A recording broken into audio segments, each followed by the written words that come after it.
My sister said I don't belong in the family and my parents agreed. So I moved out, changed my number, and cut them off. Later, they encountered an incident during vacation and blew up my phone for help. I'm 28 male and I've been the unofficial family butler since I was basically old enough to hold a wrench. My sister Olivia is 32 and has been the golden child since the day she was born. I'm not even being dramatic here. My parents have photos of her framed in every room of the house.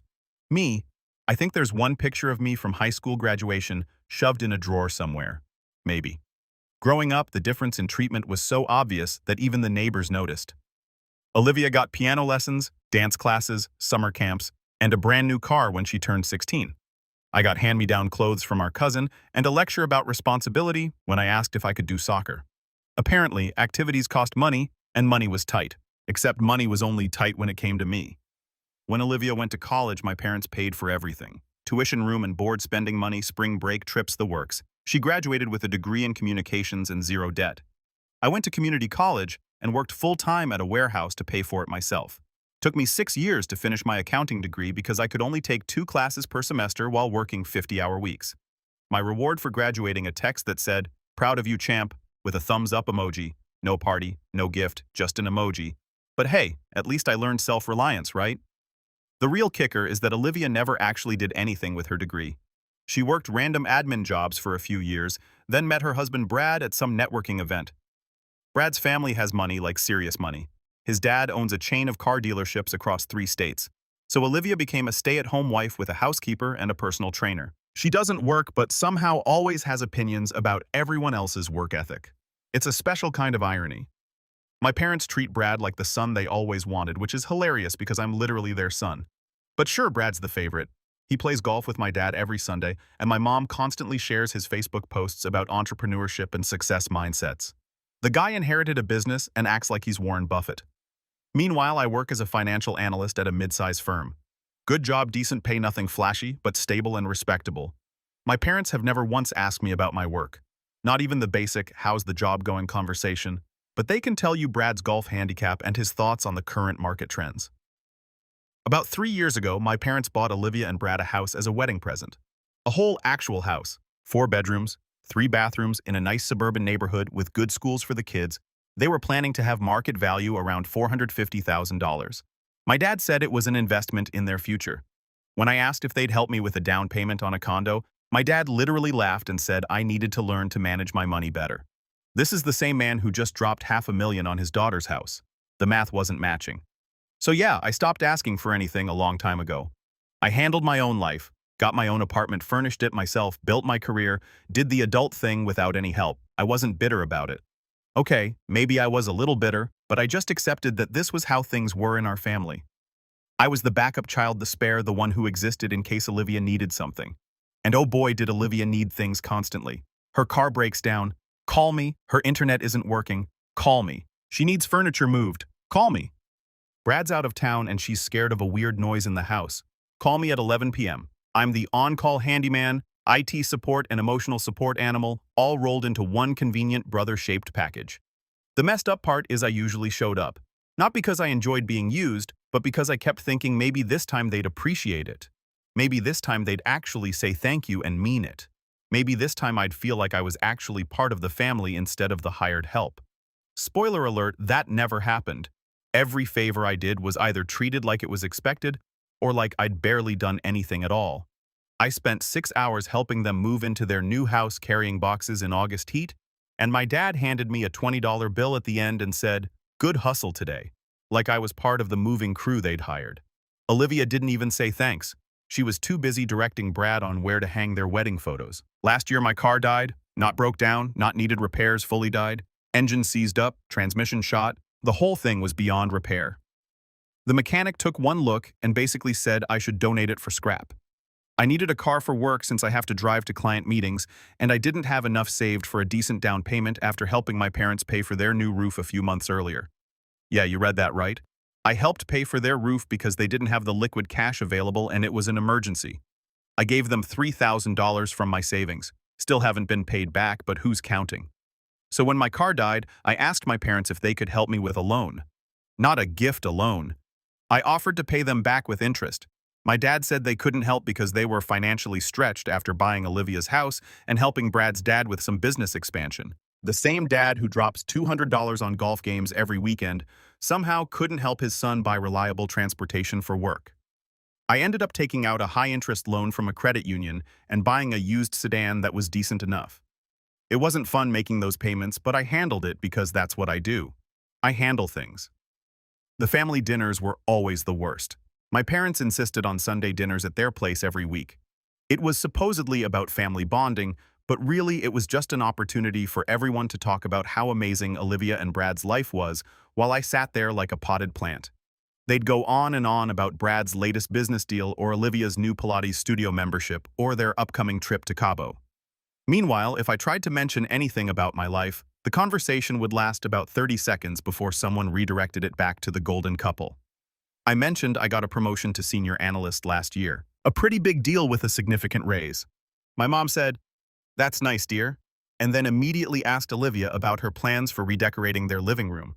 I could have announced I was moving to Mars and gotten the same level of interest, but I kept showing up to these dinners because I'm apparently a glutton for punishment. Or maybe I just kept hoping something would change, that they'd wake up one day and realize they had 2 kids, not just one. Around 6 months ago, things started getting worse. Olivia got pregnant finally after years of trying. And suddenly, she became even more untouchable than before. Every conversation was about the baby, her pregnancy symptoms, the nursery design, baby names, strollers, cribs. Don't get me wrong, I was happy for her. Being an uncle seemed cool, but the obsession level was intense. My mom basically moved into Olivia's house to help her. She'd go over there every single day, meal prep for her, clean, do laundry, whatever Olivia needed. My dad would drop everything to run errands for them. I'm talking like Olivia would text my dad asking for a specific type of pickle from a store 40 minutes away, and he'd drop what he was doing and go get it. Meanwhile, I threw my back out moving office furniture at work and couldn't walk without pain for a week. I called my mom to ask if she could grab me some groceries since I literally couldn't drive. She said she was busy helping Olivia organize the nursery and suggested I use Instacart. Cool, got it. Message received loud and clear. The pregnancy made Olivia even more demanding than usual. She'd call me for random stuff constantly. Come fix her garbage disposal. Come hang curtain rods. Come move bags of mulch for her garden because Brad was at a golf tournament and she needed it done right now. The word pregnant became her magic card to play whenever she wanted something done immediately. And I did it all every single time like an absolute chump. 3 months ago, my parents announced they were paying for a family vacation to Florida. They'd rented a huge beach house in Destin for a full week. It was meant to be a baby moon for Olivia before the baby came. The whole family was going, my parents. Olivia, Brad's parents, even Brad's sister and her family. When they told me about it at Sunday dinner, I assumed I was invited. I mean, they said family vacation, and I'm technically family, right? Wrong. My mom was going through the details of who was sleeping where, and I realized she never mentioned a room for me. So I asked, trying to keep it casual, which room am I in? The table went quiet, like dead silent.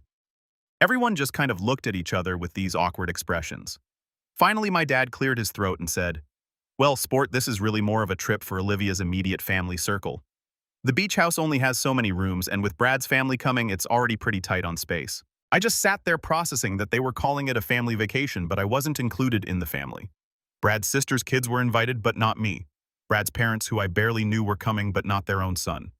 "Right," I said. "Makes sense." My mom jumped in with that fake sympathetic voice she uses. "You understand, honey? Olivia needs to be around her support system right now. And you're so busy with work anyway. We didn't think you'd even want to take the time off." They didn't ask if I wanted to take time off. They just decided for me that I wouldn't want to come.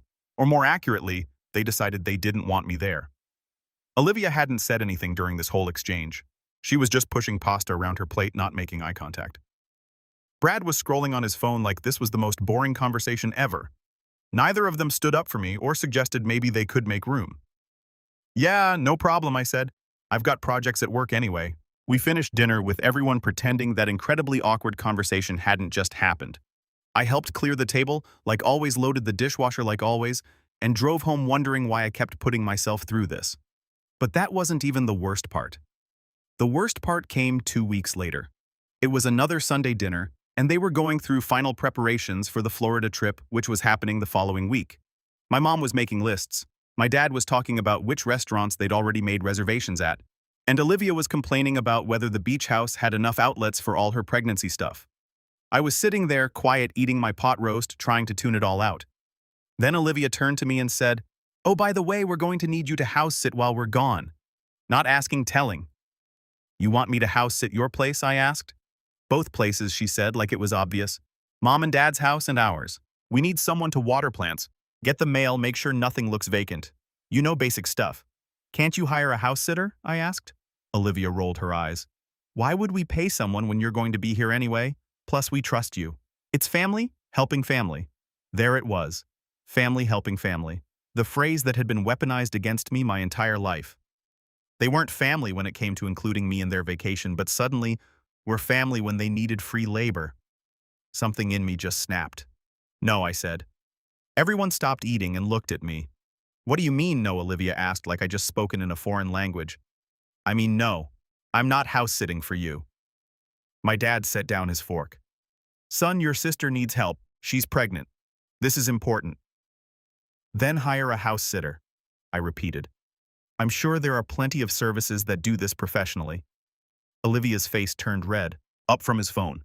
Dude, what's your up from his phone? Dude, what's your problem?" "It's just checking on some houses." "My problem," I said, still calm, "is that I'm good enough to be family when you need something from me. But I'm not good enough to be family when you're planning vacations. Can't have it both ways." My mom gasped like I'd said something horrible. "That's not fair. You know the situation with the beach house. There just wasn't enough room." "Right. Not enough room for me, but enough room for Brad's sister's kids who Olivia barely talks to." "Got it." Olivia stood up her chair, scraping loudly. "Are you really going to make my pregnancy about you? Are you that selfish? I'm the selfish one," I asked. "That's interesting. You know what your problem is?" Olivia said, her voice getting louder. "You're jealous. You've always been jealous of me, of my life, my marriage, everything. You can't stand that I'm happy." "I'm not jealous of you," I said quietly. "I'm just tired of being treated like the help." "The help? Are you kidding me right now? We include you in everything. You include me when it's convenient for you, when you need something fixed or moved or done, but when it comes to actually being part of this family, I'm just an afterthought." My dad slammed his hand on the table. "That's enough. You're being disrespectful.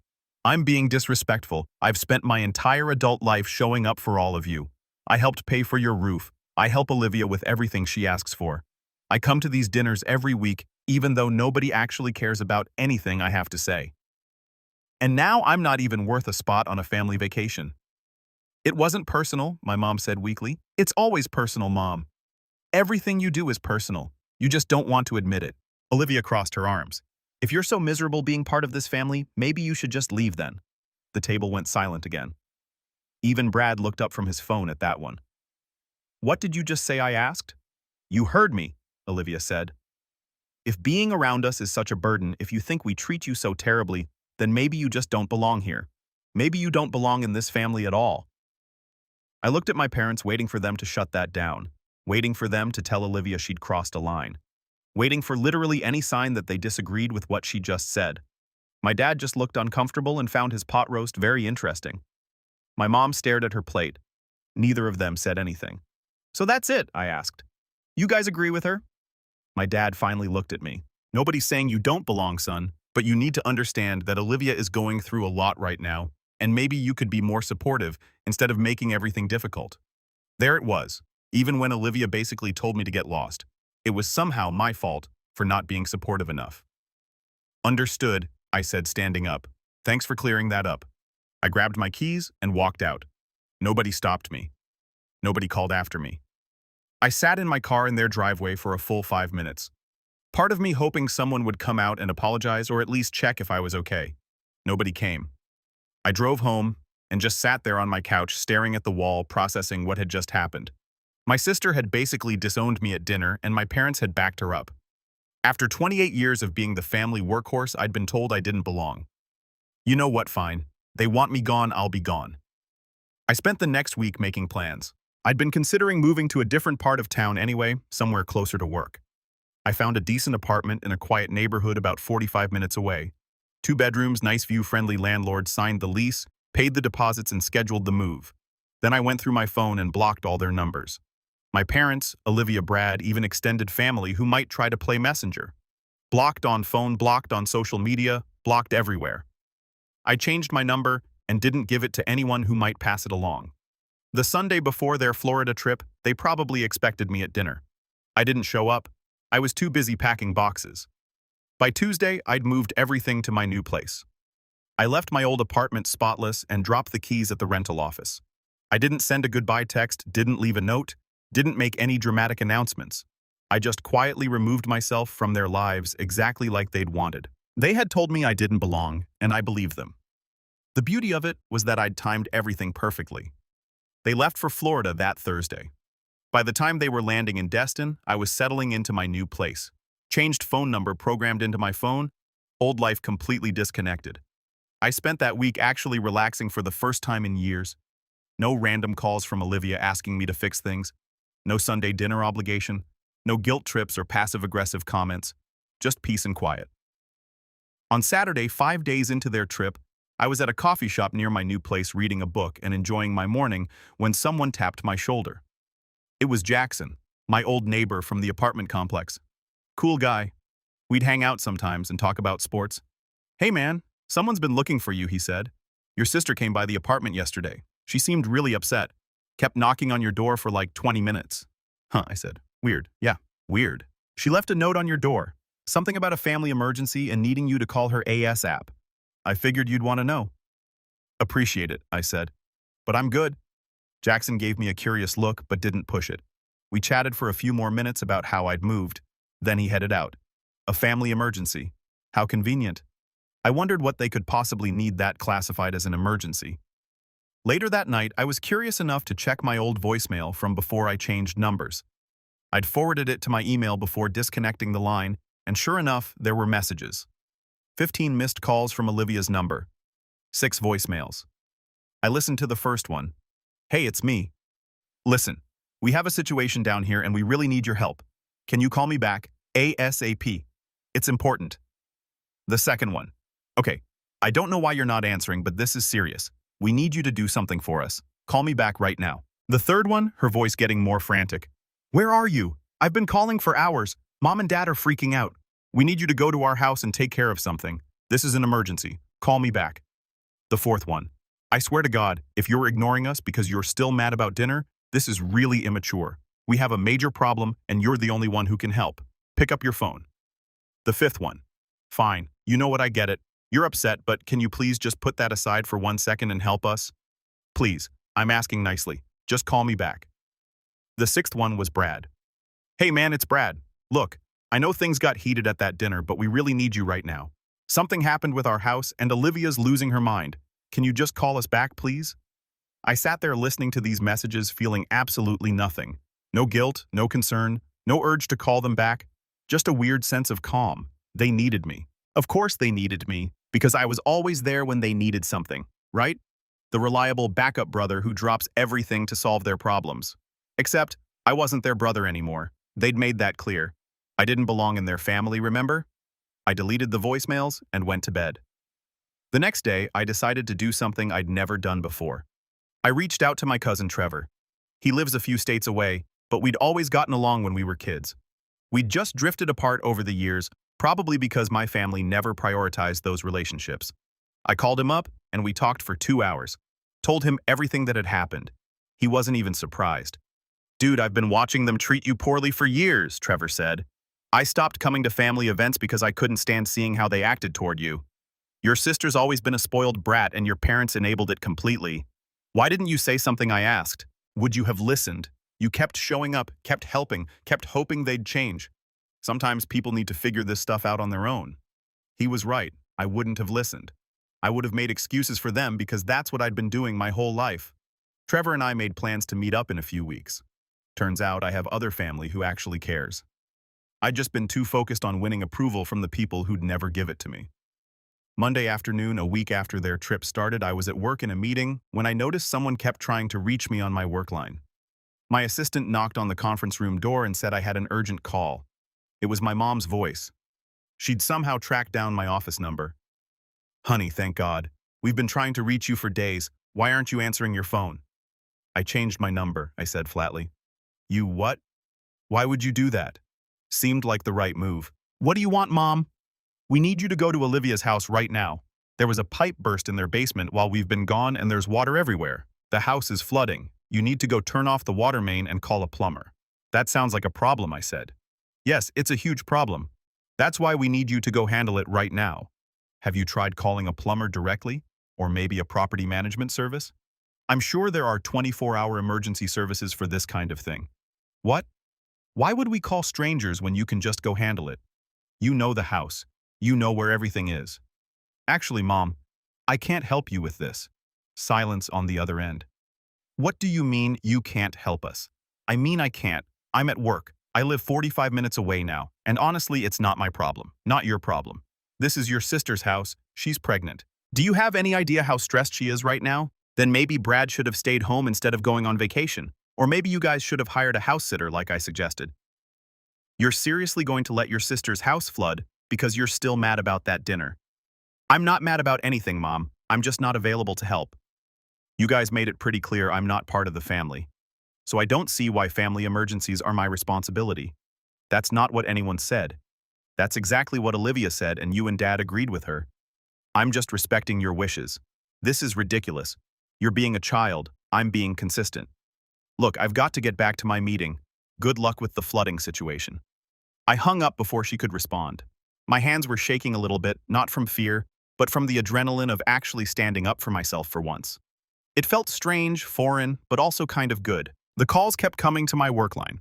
I had my assistant screen them and tell anyone from my family that I was unavailable. By the end of the day, she looked at me with concern. Is everything okay? She asked. Your mom called 4 more times. She sounds really upset. Family drama, I said. Nothing serious. If they call again, just tell them I'll call them back when I can. I had no intention of calling them back. That night, I got an email from my dad this time. He'd somehow found my personal email address, probably from some old family group email chain. The subject line was urgent. Call us immediately. The email was a wall of text about how disappointed he was in me, how family was supposed to be there for each other, how I was being selfish and immature, how Olivia was crying nonstop about her ruined house, how I was betraying them in their time of need. Not once in that entire email did he acknowledge what had happened at that dinner. Not once did he apologize for excluding me from the vacation or for letting Olivia tell me I didn't belong. It was all about how I was failing them right now. I marked it as spam and moved on with my evening. The thing about cutting toxic people out of your life is that there's this weird mourning period. I wasn't sad about losing them. I was sad about losing the version of them I'd always hoped they'd become. The fantasy family that would finally appreciate me and treat me like I mattered. But that family never existed.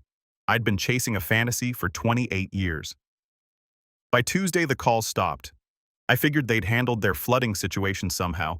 Maybe they hired a professional like I'd suggested from the beginning. Maybe Brad's family helped out. Maybe they flew back early. I didn't know and didn't particularly care. Wednesday night, I was at the gym when I saw a missed call from an unknown number. There was a voicemail. It was Brad. Hey man, look, I just wanted to say, I don't know, maybe we messed up. Olivia's been a wreck all week. The house thing was bad. There's like $30,000 in water damage. But that's not even what's bothering her. She feels really guilty about what she said at that dinner. My mom actually called her out on it when she heard what happened, said she was way out of line. He paused and I could hear voices in the background. Anyway, I don't know if you'll even listen to this. Your mom said you changed your number and moved. But if you do hear this, I don't know, man. Maybe give her a chance to apologize. She's pregnant and emotional and she said some stuff she didn't mean. We all miss having you around. I listened to the message twice. There was something almost genuine in Brad's voice. Almost. But the key word in his whole message was, she didn't mean it. That's the classic non-apology setup. She didn't mean it. She was emotional. She was pregnant. Everyone had an excuse for why Olivia got a pass for her behavior. Nobody ever acknowledged that maybe, just maybe, she did mean it. That those words came from somewhere real. That she'd been thinking it for years and finally said it out loud. And more importantly, nobody addressed the fact that my parents had sat there silently and let it happen. They'd chosen her over me in that moment, just like they'd chosen her over me my entire life. One voicemail from Brad, saying she feels guilty, wasn't enough to undo 28 years of being second place. I deleted the message. Over the next few weeks, I settled into my new life, made friends with my neighbors, found a gym I actually liked, started going to trivia nights at a bar near my apartment with some coworkers, built routines that didn't involve Sunday dinners or last-minute favor calls. It was peaceful quiet. My stress levels dropped. I wasn't constantly on edge waiting for the next demand or criticism. I could just exist without justifying my existence. Trevor came to visit like we'd planned. We spent a weekend exploring the city, catching up on lost time. He'd built a good life for himself out of state, completely separate from our family's drama. He'd figured out years ago what had taken me almost 3 decades to learn. Sometimes the healthiest thing you can do is walk away. "You seem different," Trevor said over lunch, more relaxed. "Yeah," I said. "Turns out not having people constantly tell you you're not good enough does wonders for your mental health." "You think they'll ever figure it out?" he asked. "That they screwed up?" I shrugged. "Honestly, I don't think they see it that way. In their minds, I'm the one who abandoned them over nothing. I'm the one being dramatic and holding grudges." "That's probably true," Trevor said. "But that's their problem now, not yours." He was right. It was their problem now. About 6 weeks after I'd moved, I was leaving my apartment for work when I found an envelope taped to my door. No return address, just my name written in my mom's handwriting. Inside was a card, one of those generic thinking of you cards from the grocery store. The message inside was in my mom's handwriting. "We know you're upset with us, and we want to make things right. Olivia is very sorry about what she said. We're all sorry. You're our son and our brother, and we love you. Please call us so we can talk about this. We miss you. Mom. Dad. Olivia." At the bottom, Olivia had added, "I'm sorry, I was wrong. Please come back." I read the card 3 times, looked for anything that acknowledged what had actually happened. Any recognition of the years of unequal treatment, any admission that maybe the problem wasn't just one dinner, but a lifetime of being treated like I didn't matter. There was nothing. Just generic apologies, and "we miss you." They missed having someone around to help them. They missed having a backup plan. They missed having free labor and emotional support when they needed it. They didn't miss me. They missed what I did for them. I threw the card in the recycling bin and went to work. That weekend, I did something I'd been thinking about for a while. I updated my emergency contacts at work and with my bank. Removed my parents and sister, added Trevor and a couple of close friends instead, changed my beneficiary information, updated my apartment lease to make sure they weren't listed anywhere. I was erasing them from the practical parts of my life, one document at a time. It felt like closing chapters in a book I'd been forced to read for too long. 3 months after I'd left, Trevor called with interesting news. Apparently word had gotten back to him through extended family channels that Olivia had had the baby, a healthy girl named Charlotte. My parents were thrilled to be grandparents. Brad's family threw them a huge party. "They're telling everyone you refuse to meet your niece because you're holding a grudge," Trevor said, "making you out to be the bad guy." "Let them," I said. "Anyone who knows me knows that's not the full story, and anyone who doesn't know me doesn't matter." "Fair point," Trevor said. "For what it's worth, some of the family is asking questions. Not everyone's buying their version of events." That was interesting, but it didn't change anything for me. I wasn't doing this for vindication or to prove a point. I was doing it because I deserved better than being someone's afterthought. I sent a baby gift through Amazon, a nice one, neutral and appropriate, with a card that said, "Congratulations on your daughter. Wishing you all the best." No return address, no phone number, just acknowledgement that a baby existed and deserved a gift, even if I wanted nothing to do with her parents. Because that's the thing.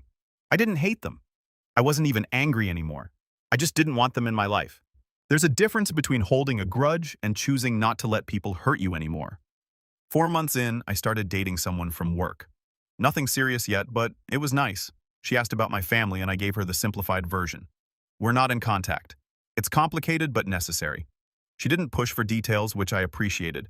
Told me about her own family drama, which was extensive. We bonded over the shared experience of having families that didn't quite work. "You seem really at peace with it," she said one night over dinner. I realized. It took a while to get here, but yeah, I'm good. And I was. For the first time in my adult life, I wasn't waiting for the other shoe to drop.